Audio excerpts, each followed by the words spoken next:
Welcome to the Stream of Consciousness, everyone. I'm your host, Cyrus. We're going to be checking out this really interesting story about Marine World, Africa, USA, the Bay Area's most controversial theme park. If you grew up in the Bay Area like me, you remember this place. You get to go on field trips there all the time. I guess they consider it was educational because they had animals or something.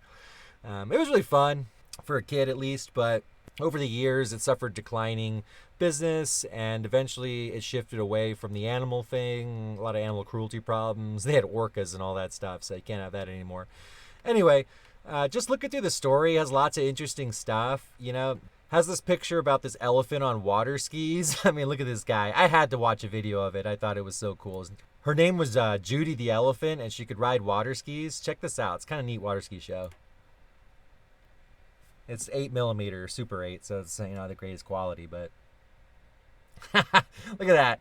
Look at him strapped to the thing, or her strapped to the thing. Just like, the fuck? It's kind of neat. Judy the Elephant. Oh, here comes some other stuff. This is some neat stuff.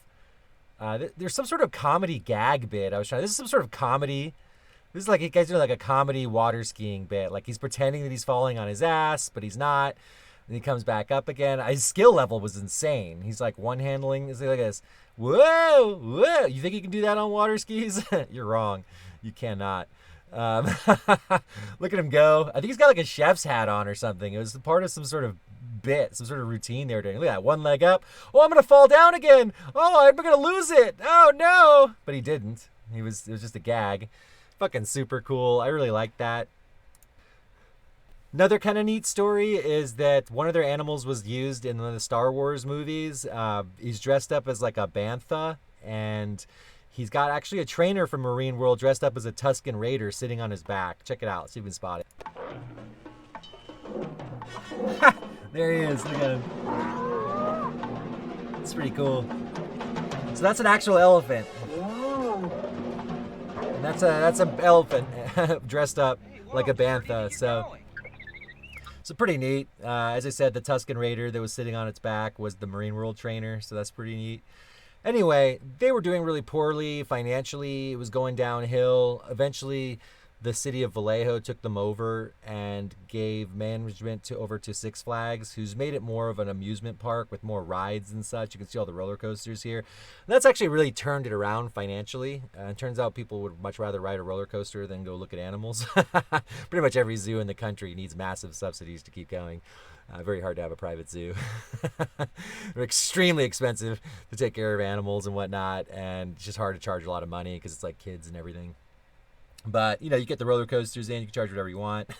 Roller coaster takes a lot less to maintain than animals. They also determined that the land that it was built on was worth more as office parks. So the current site is not where it existed when I grew up. It's in Vallejo now, as I mentioned, but it was originally in Fairfield.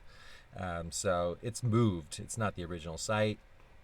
Let's go on to one more cool story, with the coolest one of them all, which was that at one point they were doing some repairs on the inside of the tank. And the repairman, he was being really careful, but he accidentally dropped a bolt. And immediately a dolphin ate it, thought it was like a fish, or he dropped a fish or something. And so it just swims up and just eats it. And they take x-rays and they confirm that, yeah, it's like deep in there. It's in its belly. And surgery would be too risky. They didn't want to give it surgery. So they determined that the best solution was to reach in there and grab it, but it was like 4 feet in, so they'd need somebody super tall. So what did they do?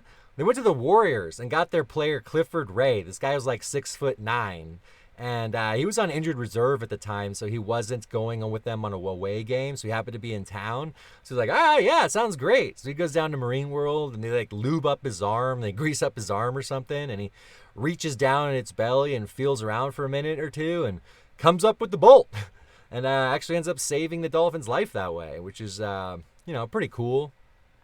I looked into it. Turns out this is not the first time that's actually happened. This guy, Bao Jishun, I'm probably just absolutely butchering his name. He also did it. He was one of the world's tallest men. He was like 7'9", it says here. He was a Chinese guy. He saved 2 dolphins. He's done this twice. So I guess if you're a really tall guy, you can get a job like removing stuff from dolphins' stomachs. He's actually since passed away. Rest in peace. The world's tallest man now is this guy Sultan Kosen from Turkey. He's some sort of farmer or something. Actually, the 7th tallest recorded man in history. He's like 8'3" or something ridiculous. Yeah, 8'3 1/4. So kind of interesting. We got dolphins eating stuff. We got tall guys pulling them out of their bellies. We got the whole deal here on the Stream of Consciousness. Catch you next time.